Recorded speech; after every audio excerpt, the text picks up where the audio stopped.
Good morning to all of you. Class 7th, subject Social Science, Chapter 7, Human Environment, Settlement, Transport and Communication. Dear students, आप अपनी book का page number 47 निकालेंगे।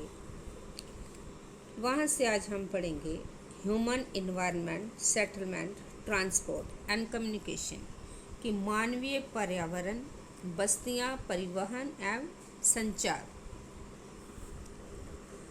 In chapter 1 you have learned that early human beings depended entirely on nature for food, clothing and shelter.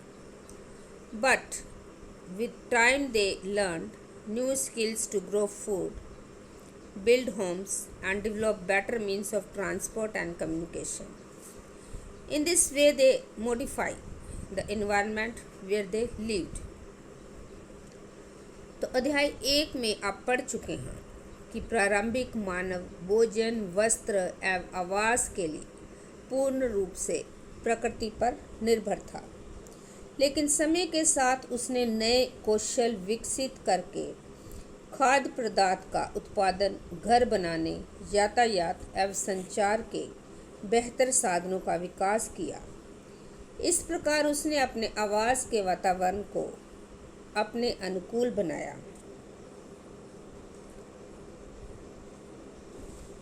Settlements are places where people build their homes. Early human beings lived on trees and in caves. When they started to grow crops, it became necessary to have a permanent home.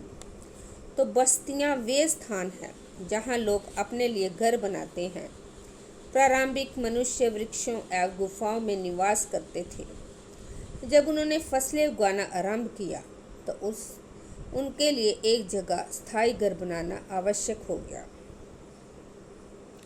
The settlements grew near the river valleys as water was available and land was fertile. With the development of trade, commerce and manufacturing, human settlements became larger. Settlements flourished and civilization developed near river valleys. Do you recall the names of civilization that grew along the banks of river Indus? Tigris, Nile and Huang He. तो बस्तियों का विकास नदी घाटियों के निकट हुआ क्योंकि वहाँ पर्याप्त मात्रा में जल उपलब्ध था एवं भूमि उपजाऊ थी। व्यापार, वाणिज्य एवं विनिर्माण के विकास के साथ ही मानव बस्तियां बड़ी होती गई। नदी घाट के निकट बस्ती पनपने लगी एवं सभ्यता का विकास हुआ। क्या आपको सिंधु, टिग्रिस, नील एवं हवांग ही नदियों के किनारे विकसित हुई सभ्यता के नाम याद है कि आपको सिंधु, टिग्रिस, नील एवं हवांग ही नदियों के किनारे जो विकसित हुई सभ्यता के नाम याद है। सेटलमेंट्स कैन बी परमानेंट और टेम्पररी। अब बस्तियां स्थायी या अस्थायी हो सकती हैं। Settlements which are occupied for a short time are called temporary settlements. तो जो बस्तियां कुछ समय के लिए बनाई जाती हैं उन्हें अस्थायी बस्तियां कहते हैं। The people living in deep forest, hot and cold deserts and mountains often dwell in such temporary settlements. They practice hunting, gathering, shifting, cultivation and transhumance. However, more and more settlements today are permanent settlements. तो घने जंगलों, गर्म एवं ठंडे रेगिस्तानों तथा पर्वतों के निवासी अक्सर अस्थायी बस्तियों में रहते हैं। वे अखेट, संग्रहण, स्थानांतरी कृषि एवं ऋतु प्रवास करते हैं। यद्यपि अधिकांश बस्तियां आज स्थायी बस्तियां हैं। इन these settlements people build homes to live in. इन बस्तियों में लोग रहने के लिए घर बनाते हैं. It was Mary's birthday party. तो मैरी का जन्मदिन था. She and her friends were waiting for Gurpreet to arrive so that Mary could cut the cake. तो केक काटने के लिए वह अपने मित्रों के साथ गुरप्रीत की प्रतीक्षा कर रही थी. At last Gurpreet arrived, tired, coughing and wheezing. She explained that the traffic jam was terrible.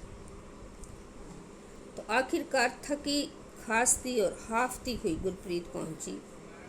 उसने बताया कि अत्यधिक यातायात जाम था. Mary's mother, Mrs.